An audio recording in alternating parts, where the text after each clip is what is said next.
Hay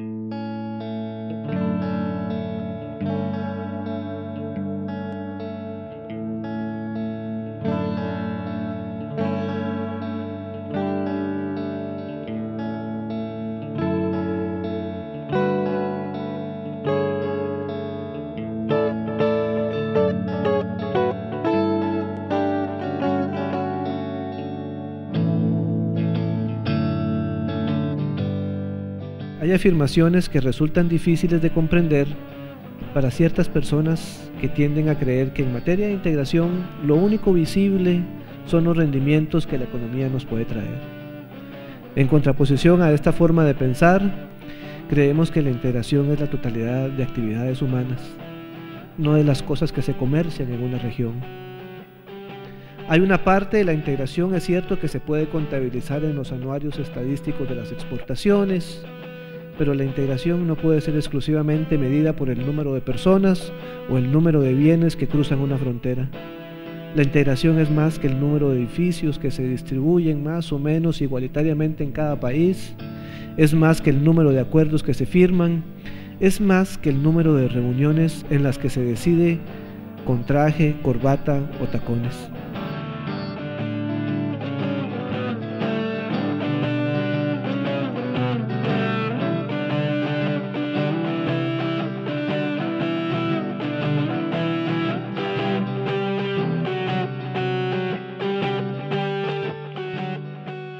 El origen de la vida, las primeras tierras que emergieron del mar, o sea, las tierras más antiguas de Centroamérica están en la frontera de Honduras y El Salvador.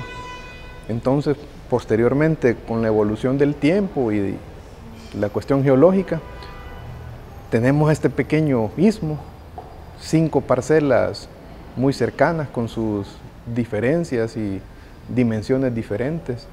Por ejemplo, para El Salvador, Honduras es un lugar inmenso, grande. Solo un departamento de Honduras es más grande que El Salvador. Entonces siempre para un centroamericano viajar fuera de su país, si es el más pequeño como El Salvador, te das cuenta de lo todavía más insignificante que es tener fronteras. Ese tema tan complejo de Centroamérica es únicamente para los centroamericanos, ¿verdad? Porque, por ejemplo, en otras partes del mundo, Centroamérica es Centroamérica ya, ¿verdad? No es Costa Rica, no es Guate, no es El Salvador, es Centroamérica, pues ya.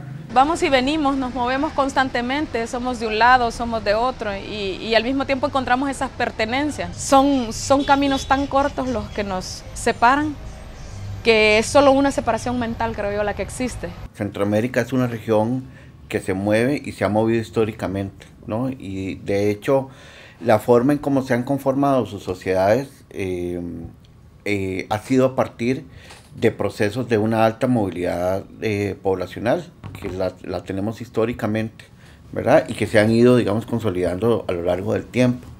Centroamérica está atravesada transversalmente por un proceso continuo de movilidad poblacional, ¿verdad? Tenemos poblaciones móviles, migrantes, de muy diversa naturaleza y de muy diverso perfil. Bueno, yo me siento identificado con Centroamérica como garífuna, ¿no? Ya que nosotros pertenecemos acá, somos de acá y aquí estamos, ¿no? Tenemos orígenes de otro lado, pero también aquí estamos creciendo, aquí nos estamos formando, ¿no? Y aquí estamos trabajando y aquí estamos amando, ¿no?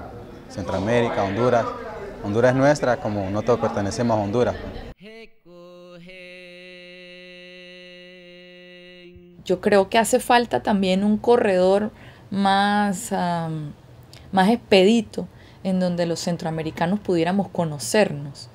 Pero si logísticamente no es posible que nosotros pensemos, digamos, en armarnos viajes a través de Centroamérica para entendernos mejor, lo que sí puede pasar y lo que sí está pasando, independientemente de la comprensión de los estados, es que la literatura está viajando de manera electrónica, está viajando a través de sus publicaciones, está viajando a través de su poesía. Y es un proceso que está ocurriendo sin presupuesto, o sea, sin demasiado presupuesto, y es el proceso natural al que debimos haber atendido desde el principio, o sea, debimos haber comenzado por ahí, por entender la producción literaria, la producción, en general la producción artística y el intercambio cultural. Y luego de eso, entonces venir con las partes políticas, con las negociaciones, con los pequeños tratados, con los intercambios también de la agricultura. Todos los países hemos tenido en primer lugar, mucho desconocimiento que nos han impuesto, ¿verdad? O sea, nosotros no conocemos El Salvador, a pesar de que en Guatemala estamos muy cerca, mucho menos de Panamá, por ejemplo, ¿verdad? Un guatemalteco común, digamos, no conoce el tema de la intervención en Panamá, por ejemplo, todo lo que ocurrió a partir del canal de Panamá, ese tipo de cosas. Que si tuviéramos el acceso al conocer este tipo de información de cada uno de los países, lograríamos pues tener, creo que más afectividad con el resto, con todos, pues.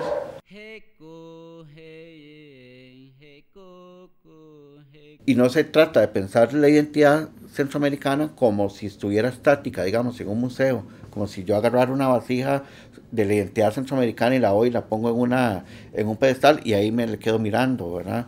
Tenemos una sociedad absolutamente diversa, dinámica y cuya construcción de identidad se ha ido reconstituyendo, digamos, conforme ha pasado, han ocurrido todos estos procesos históricos, ¿verdad? El Cibó, Dios construyó el mundo así y él hizo la inauguración de la tierra y él cantó, todos los animales cantaron. Entonces eso es lo que mis abuelos, mi papá y yo cantamos para la inauguración de la tierra. Y nosotros construimos rancho e invitamos a toda la comunidad como para recordar eso, lo que Cibó hizo.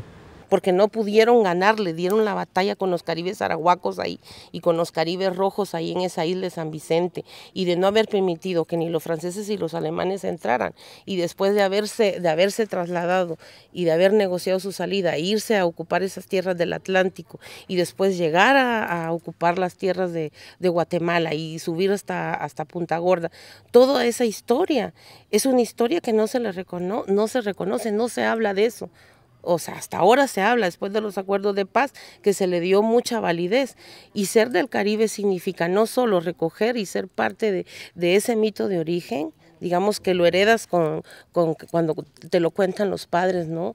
Que no fuimos un pueblo esclavizado, que veníamos para la esclavitud y que se libera ahí en ese proceso, ¿no? Ahí en ese proceso mismo, que puede asentarse ahí y que puede crear comunidad ahí. Esa palabra poeta pues no está digámosle, en mi diccionario bribri, en mi lengua bribri. En realidad, pues nosotros los mayores o mis mayores fueron grandes pensadores cuando ellos hablaban a la forma de cantar, a la forma de expresarse hacia su semejante, hacia la naturaleza, hacia la obra maestra de su gran Cibó, de su gran Dios Cibó.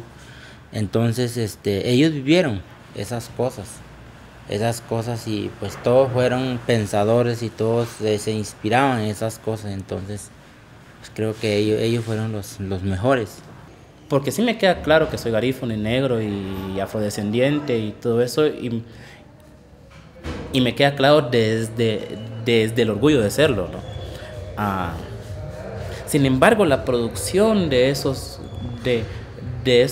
instrumentos, los resultados que puedan derivar en antologías, en proyectos de invitación a escritores garífunas y tal vez tengan que ser replanteados desde no quien busca, desde no la búsqueda de quien produce poemas, sino la búsqueda de lo o quienes producen poesía, y que no necesariamente derivan en poemas. Quiero decir, pienso en Ibimeni, en Juan Carlos Sánchez, en las oradoras, en los buyes, en la gente que ritualiza la palabra, que al fin y al cabo esa para mí es la función de la poesía, ¿no? Ritualizar la palabra, ¿no? Incluido a los que producen comunicación, a todo ese aparato cultural que produce la poética desde el garífuna. Y tampoco tiene que ser necesariamente desde el garífuna como idioma, ¿va? Pero sí que sea capaz de producir poética y no poesía que quizás no quepa en una antología de la poesía talva. o en todo caso hay que hacer ciertas transcripciones para la cultura libresca occidental. En América Latina, no sé de dónde viene este dogma, se piensa que las lenguas indígenas son dialectos. Entonces, y los dialectos se ven como si fuera una lengua de segunda categoría. Pero a la luz de la lingüística, el castellano es un dialecto del latín vulgar, porque es una variación. Sin embargo, el pueblo no tiene esa noción de que él está hablando un dialecto, porque es una variación del castellano que él está hablando. El pueblo no lo ve así, sino el pueblo lo ve como blanco y negro. El castellano es un idioma, las lenguas indígenas son dialectos. Bien, entonces yo le explico a la luz de la lingüística a mis alumnos esto. Claro, por supuesto que hay toda una teoría, ellos tienen que estudiar la teoría y van entendiendo y se dan cuenta, le digo, ustedes se dan cuenta que nosotros estamos hablando, sí, una variación dialectal de nuestro idioma, pero estamos hablando también de una variación dialecto del castellano. Estamos hablando de dos variaciones dialectales, ellos lo van entendiendo. Entonces, ¿por qué las lenguas indígenas son despreciadas?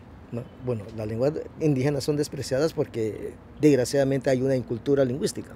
Bien, entonces, uno de los textos que yo uso dentro de la descolonización, y se lo digo así, claramente así, es un texto de Frantz Fanon que se llama El negro y el lenguaje. Ellos leen ese texto del negro y el lenguaje de Frantz Fanon, que está en Piel Negra y Máscara Blanca. Entonces discutimos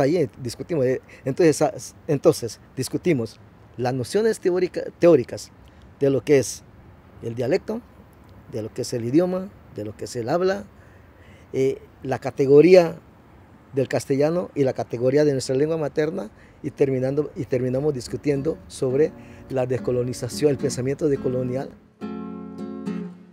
He intentado apropiarme de la fantasía, algún día sí, me ha surcido los labios la hipocresía, y herida me refugio en la razón de mis sentidos, en la poesía que es mía, sí. Llevo tatuado en el alma un nombre que es toda mi verdad, que se diluye en los labios y se aferra a la vida, sosteniéndome la existencia. En mi memoria por siempre un nombre, mi bandera ante la sociedad, diosas de amor y de vida, equipaje en mi camino, sabia de mi identidad.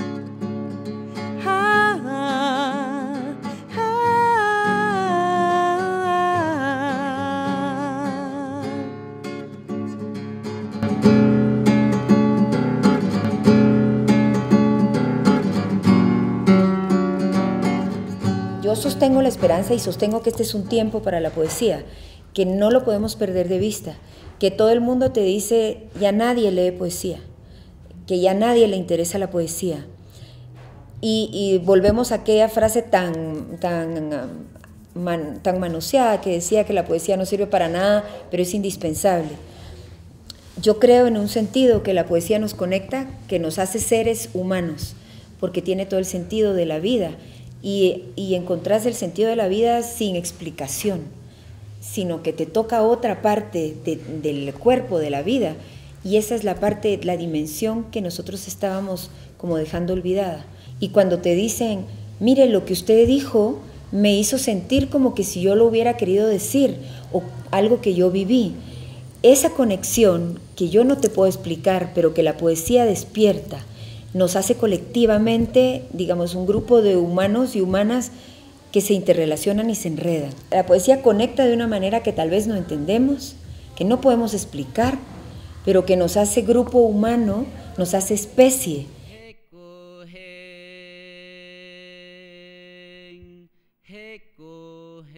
Participar públicamente en una acción artística te expone te expone en tus pensamientos, por ingenuos que sean, de la manera que sean tus pensamientos, ya estás expuesto, o sea, ya estás ahí participando en algo, ya estás diciendo algo, que no es como cuando haces un libro o un poema, que lo puedes ver, lo puedes curar, lo puedes analizar, puedes decidir no decirlo o no mostrarlo.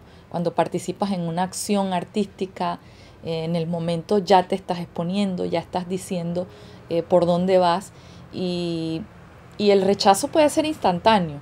O sea, incluso todo tu trabajo artístico puede ser rechazado por tu participación social o política.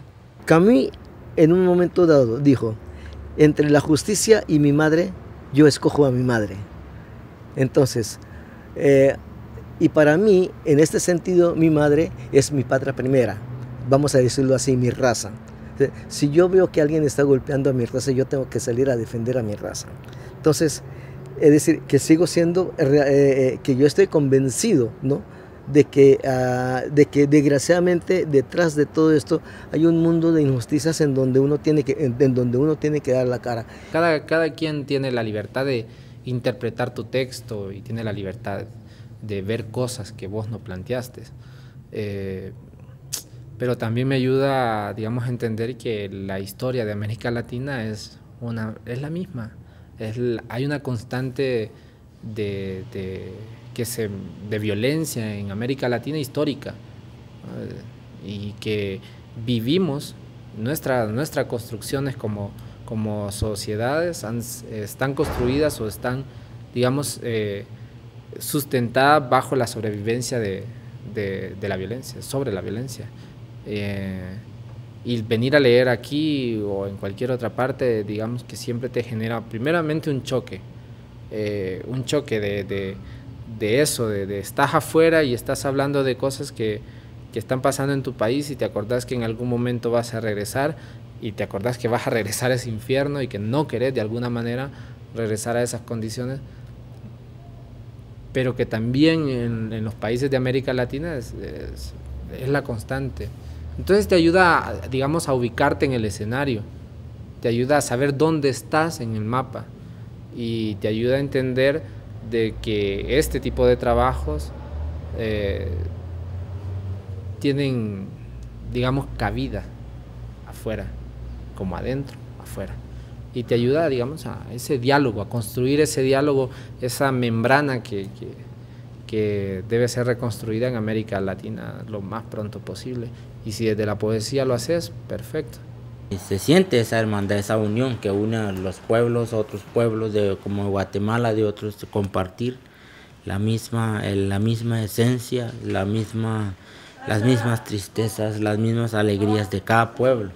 Entonces, por medio de eso, uno va comprendiendo que la lucha es grande, la lucha es continua, que no tenemos que ceder, por más atroz, más inhumano que sea, como dije, nuestro verdugo, pero siempre hay que estar de pie. Ya que no de tanto que no de tandro que no de hirke bluki de taikama que sa shibergeire he coco he. Igualdad, somos colores diferentes de una misma bandera. Igualdad. Ahora nosotros tenemos muchas más oportunidades de conseguir dinero, ¿verdad? Tenemos muchas más oportunidades de conseguir dinero, no de hacer lo que queremos, no de expresarnos de la forma en la que queremos, no de desarrollar arte, porque eso no está ahorita, ¿verdad? No está esa oportunidad, pero sí tenemos una oportunidad de estar bien, de tener comodidades. Y yo no seré como tú, igual que tú, una copia barata de esta sociedad. Yo me rehúso a pensar o a sentir igual. Para eso desde chico tengo identidad. La vida es corta y no acepto que haya gente que critique a las personas que solo quieren ser felices. Dedícate a terminar con la guerra. Países con mucha violencia, países con vulnerabilidades sociales, ambientales. O sea, se está jugando mucho del destino y el futuro no solo de Centroamérica, sino que también de América Latina. Y bueno, creo que como un centroamericano más, yo esperaría, después de estos años aciagos, así como fue la década de los 80, y fue superada, hubo procesos ya de tranquilidad o de aparente pacificación. Ahora pues tocaría de nuevo emprender el retorno a una Centroamérica más digna, menos violenta y con mayor equidad. Hay una palabra que podría definir esto, ¿no? Y es resistencia. Resistencia. Se quiere convertir a los pueblos y los países en empresas, ¿verdad?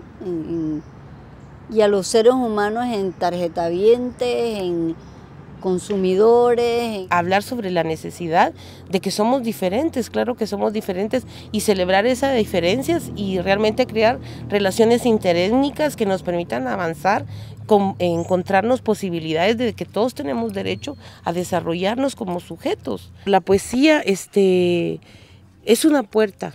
Es una puerta para abrir sentimientos y para trabajar sentimientos alrededor de sus temas y dar a conocer, ¿no?, lo que cada uno y cada una está sintiendo y cómo se sitúa, ¿no?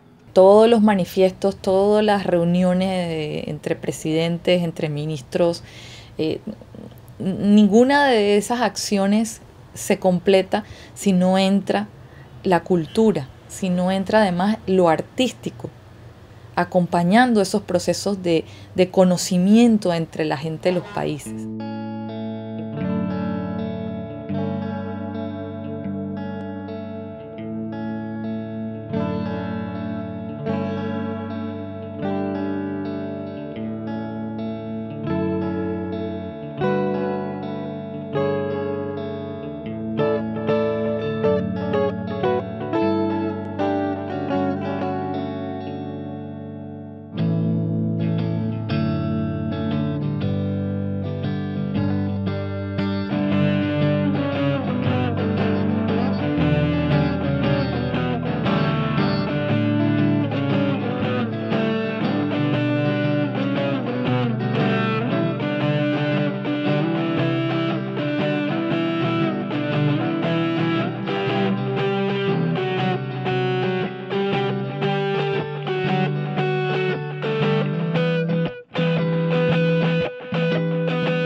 Eludimos al mar en su enésimo acecho, logramos ocultarnos dentro de nosotros.